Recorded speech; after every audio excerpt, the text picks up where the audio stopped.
Hello, everyone, and welcome to the patch notes for Marvel Snap version 11.18, January 31st, 2023. So, this is going to be the first patch rundown we're going to be doing on this channel. It's definitely something I did in Hearthstone, so it makes sense for me to incorporate it into Marvel Snap as well. I love looking at the patch and having like my instant reactions to some of the changes, some of the features and additions, and seeing like what my initial thoughts can be. Normally, over time, I come back to it and like talk about what it actually ended up being, but it's always cool to have the initial thoughts, and maybe you'll enjoy it as well. So, first of all, patch highlights new feature friendly battle. You can now play against friends via an in-game code. So a little bit unfortunate. I wanted them to add a friends list that you could maybe participate in, but it looks like they don't have that in the works. But still, being able to do friendly battles is also very cool.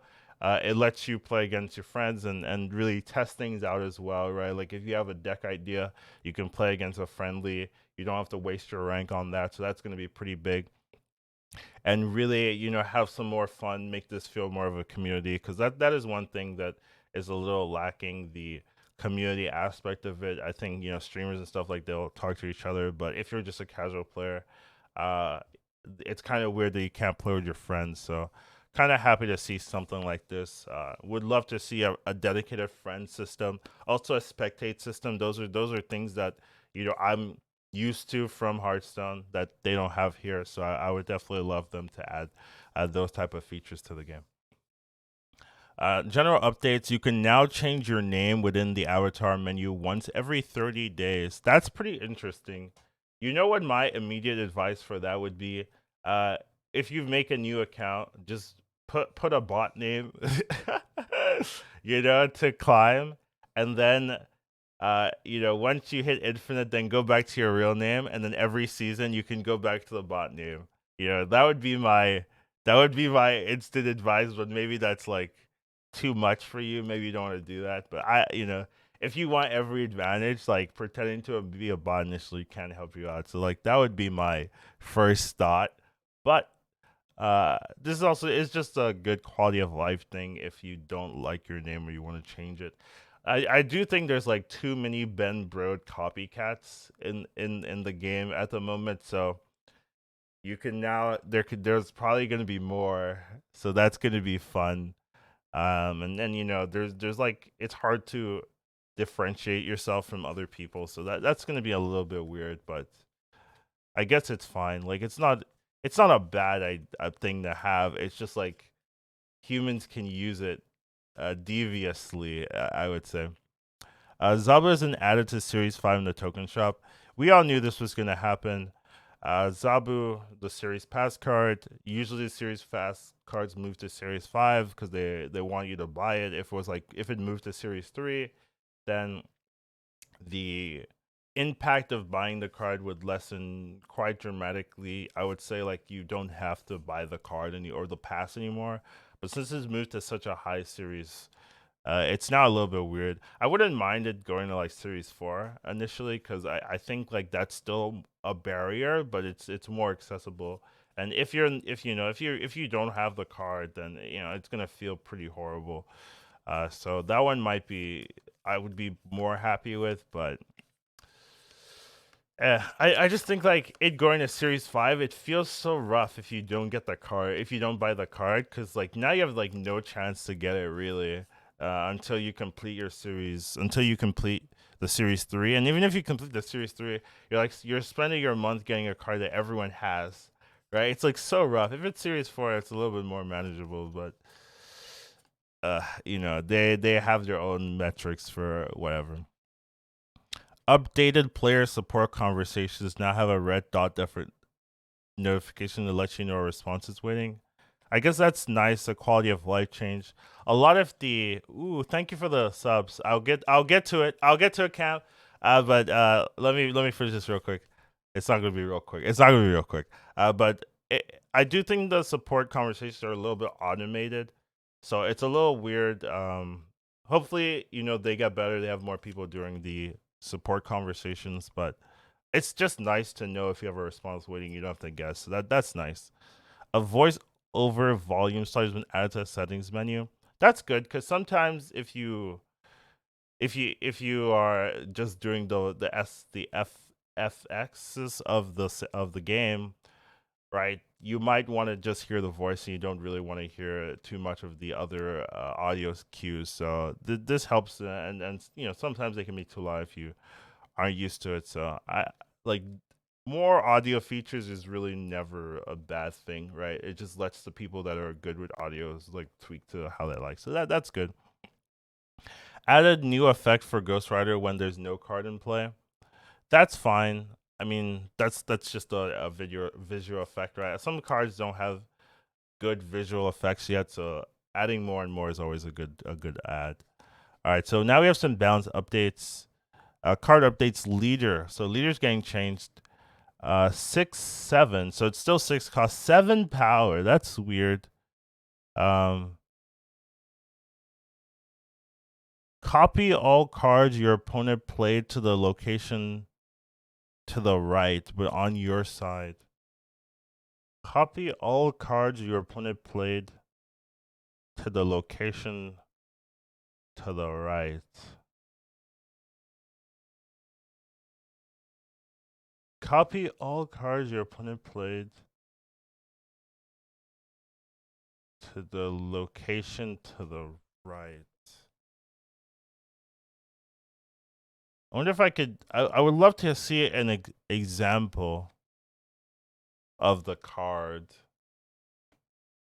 I'd like to see like a. I mean, obviously people are gonna play it and we'll see what it actually looks like.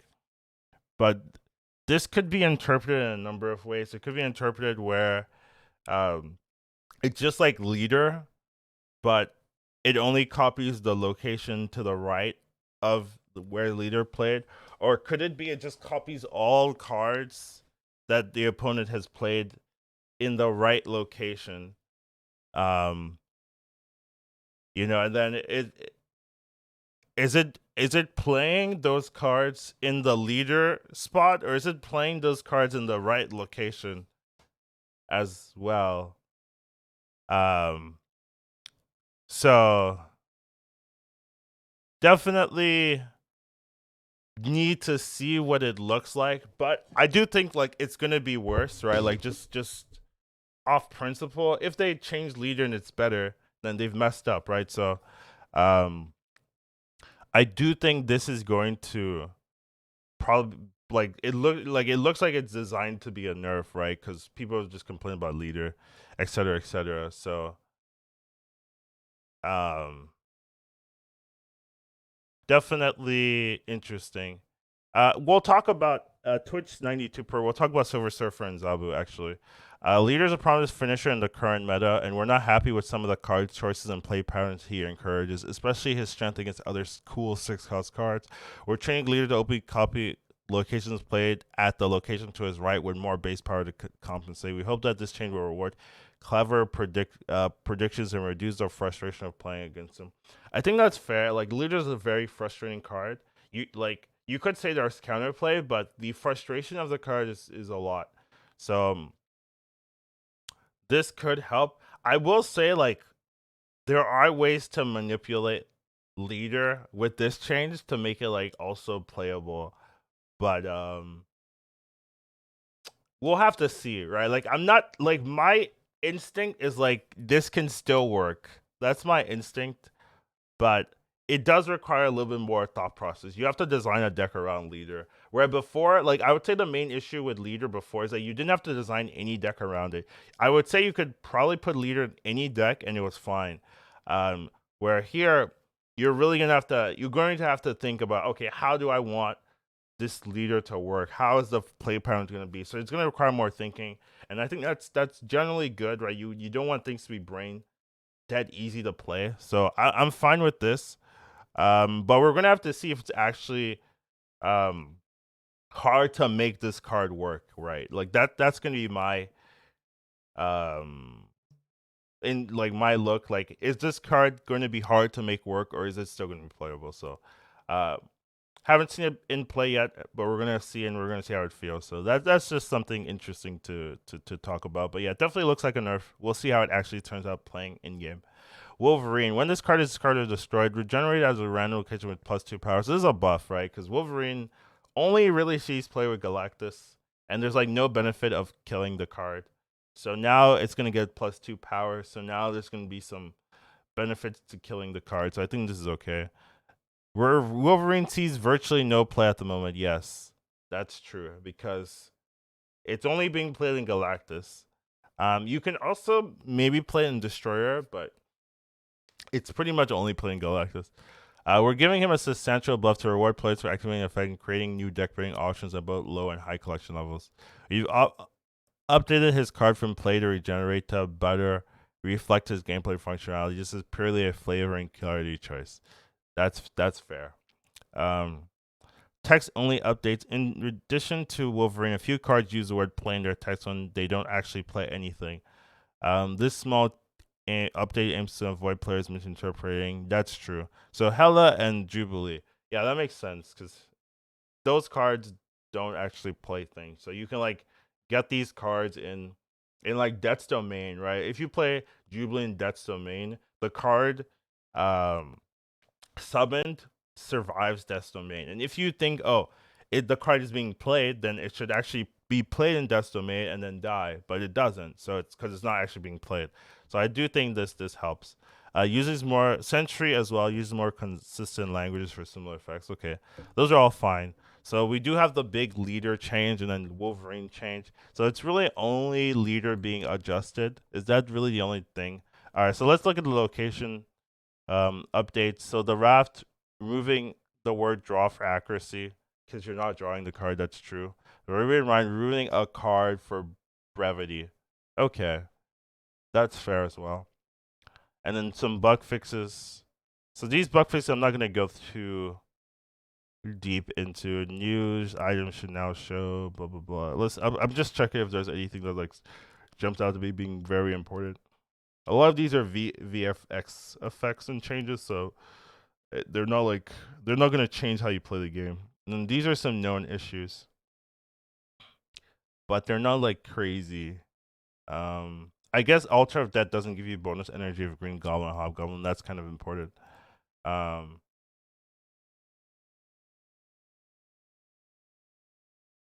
look at this. If this connection friendly battle, the game expiration timer is too long, so they have to finish the whole thing by themselves.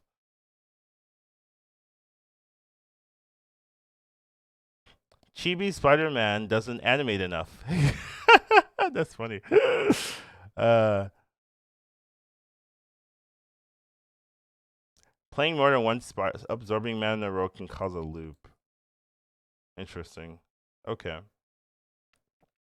All right. So I think now that we've seen everything, the main jumping out factor is like, where is my Zabu nerf? Where is my Silver Surfer nerf? Because I think if you've been playing this game, the very obvious thing is that those two cards are too strong. You could toss in like other cards like Shuri. You could toss in like maybe Darkhawk if you really hate the deck I play. Things like that. But definitely Zabu and Silver Surfer are ubiquitous in the meta. Huge prominence, huge play patterns, huge win rates. Why aren't those cards being changed? Now the first thing you could argue is that this is a pay to win game. They're not nerfing the season pass cards because they want you to buy it, they want you to be strong, blah blah blah. And I would say like there's probably some truth to that. Honestly, I think there is some truth to that. But they have said that they wanted to nerf those cards. They just didn't have enough time to actually nerf it, and there are nerfs coming to their cards next week. I I I would if I had the exact comments, that would be great, right? Like in front of me. I know they mentioned on Twitter something like that where they did mention their thoughts on it. I just don't have exactly um the Twitter post. Like if someone had it in chat, I would definitely show it and read it. Um But they did say that they wanted to nerf it, they just didn't have time, and they're going to take a look at it nerf week. And Zabu Silver Surfer does hit their metrics for cards that require nerfs. Oh, thank you. Joyce Place has the link. Very appreciative. So yeah, we're definitely going to take a look at it here. So this will be the last thing for the patch notes. Just a look at um, their changes here. So here's something real quick. The new patch includes balance changes, but not to Surfer or Zob, but they started overperforming after we've locked the changes a few weeks ago, right? So they made this leader change a few weeks ago. So that's like how long it takes for them to change something on the fly. Apparently, it takes a few weeks, so that's quite long. Hopefully, that time frame um, lower so that they can be more reactive to meta changes, design philosophies, things like that. If things aren't what they expected, right? Because so that's a little bit worrying that it takes so long to after they've found a change, they've figured out the change, then they have to lock the change, then it takes a few weeks for it to go into live. That's quite long. So hopefully that changes. But fortunately, we now have the ability to adjust balance without a new patch. So that's a big deal, and we're planning to adjust those cards in a week or so. So that's a really important distinction. So I'm glad they have that ability. I'm glad they're aware of it. And while Silver Surfer has enabled strong accessories, release was only the second time its metrics exceeded any of our balance tolerances since my hire. So definitely they have the metrics and there's balance tolerances, and Silver Surfer Zabu, it seems like they've exceeded that. So there will be changes next week. So we just have to be patient. Now going back to the actual patch notes themselves, right? Am I happy with their patch notes essentially? Like, is this enough of a patch note? So I'm like, oh, this is everything I would change. Personally, no, this isn't everything I would change.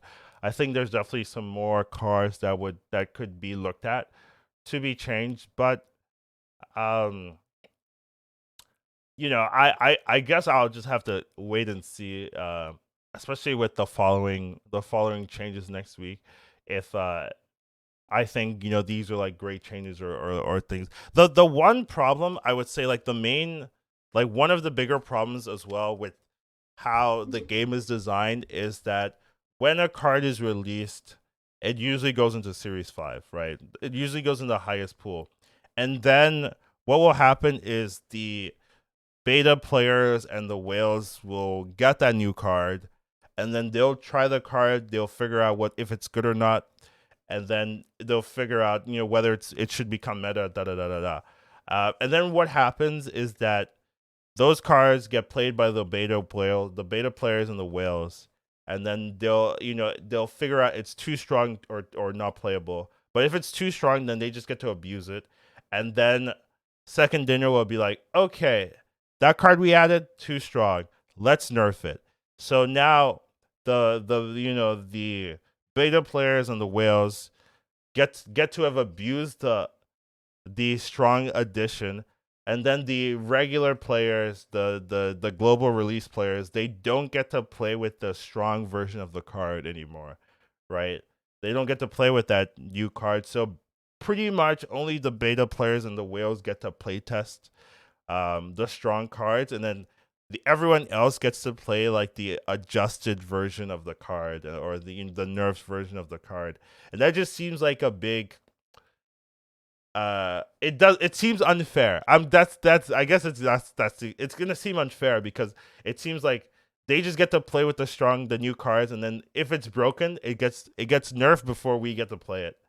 You know what I mean? And if it's broken, they get to abuse it for a while, right? For multiple weeks, and then it gets nerfed, and then by the time we get to play it, oh, it's not as powerful anymore. And that just seems like how is that okay, right? I want to try Galactus before the nerf. The Galactus nerf wasn't like that important, but like theoretically, right? I want to try the card before the nerf. So that would be like my one caveat with the design philosophy of like how cards are added. It's just like not very rewarding if you're not the beta player or whale, because you only get to try nerfed version of cards or of new cards that are added. Same thing with like people that are playing, like they got to play with leader. Now everyone else that's coming into the game, right, they don't get to play with leader and stuff like that. And leader was like the one card where I'm like, oh, you could beat a lot of people with leader because it's so strong. Now that advice is gone forever, right? So if you didn't come in like at global release or something, now you don't ever get to try that um abusable version of leader. So that's like one of the caveats there. But I do think we've gone long enough for the patch notes. It's literally two changes, and I'm here for like 20 minutes. But it is interesting. Those are my thoughts. Hopefully, we'll see in the next one, and hopefully, over time, we'll see whether this leader change or Wolverine change is really gonna be meta defining. But thanks you. Have a wonderful day. We'll see you in the next one.